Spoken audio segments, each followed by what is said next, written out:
Hello friends, आज की इस वीडियो में हम बात करेंगे उल्काएं के बारे में। उल्काएं क्या है? कई बार रात के समय आकाश की ओर देखने पर लगता है कि कोई तारा टूटकर एक चमकीली रेखा बनाता हुआ वायुमंडल में गायब हो गया। इसे आम भाषा में तारा टूटना कहते हैं। टूटकर गिरने वाले ये आकाशीय पिंड वास्तव में तारे नहीं होते, बल्कि उल्काएं अर्थात मेटेओराइट्स होती हैं। उल्काएं वास्तव में छोटे बड़े आकाशीय पिंड हैं जो सौर मंडल अर्थात सोलर सिस्टम के सदस्य हैं और सूर्य की परिक्रमा करते रहते हैं।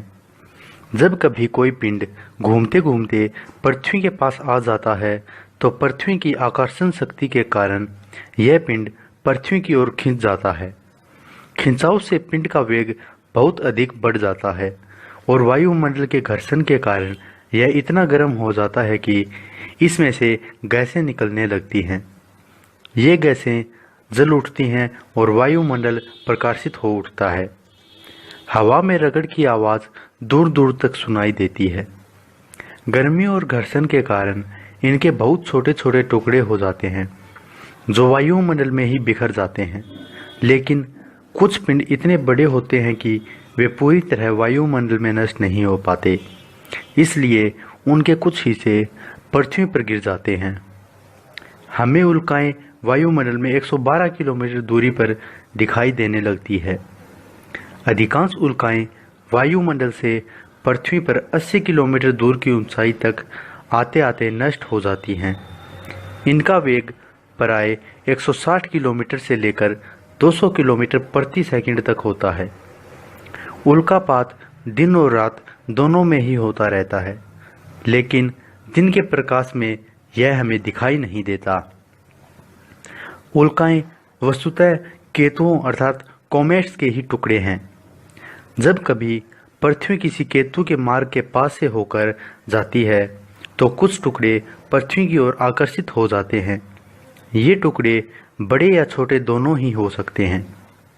अब तक प्राप्त सबसे बड़ा उल्का पिंड लगभग 27 टन का प्राप्त हुआ है। उल्काएं 3 प्रकार की होती हैं। पहली तरह की उल्का को टूटता तारा अर्थात शूटिंग स्टार कहते हैं।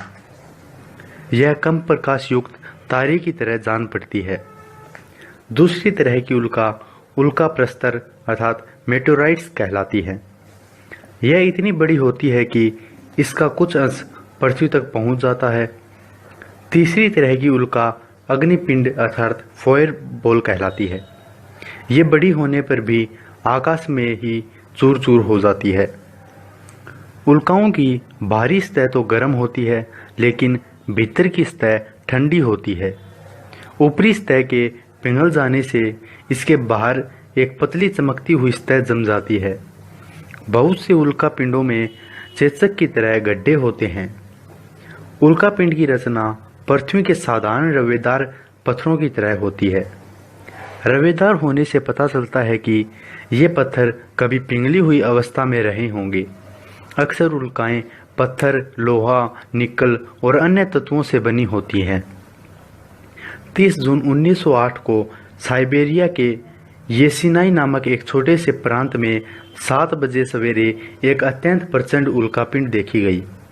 सूरज निकल चुका था, फिर भी हजारों मनुष्य ने इसकी चमक को देखा और इसकी भयंकर आवाज़ को सुना। इसके गिरने पर पृथ्वी कांप उठी। उसके गिरने से वहाँ का घना जंगल नष्ट हो गया, जमीन फट गई और गड्ढे बन गए। 50 मील तक ये मकान गिर गए और बहुत से आदमी मर गए। उल्का के पत्थर जमीन में इतने अंदर घुस गए कि उनका आज तक भी पता नहीं चल पाया।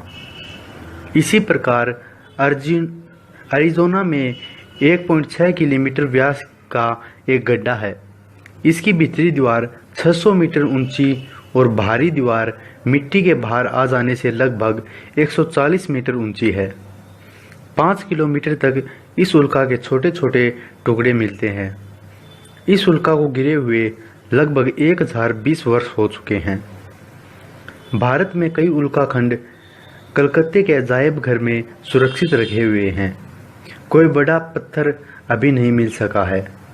अमेरिका में अब तक 672 उल्कापिंडों के नमूने संग्रहालयों में एकत्रित किए जा चुके हैं। तो फ्रेंड्स, कैसी लगी आपको मेरी यह वीडियो? अगर आप लोगों को यह वीडियो पसंद आई हो तो लाइक करें, शेयर करें और कमेंट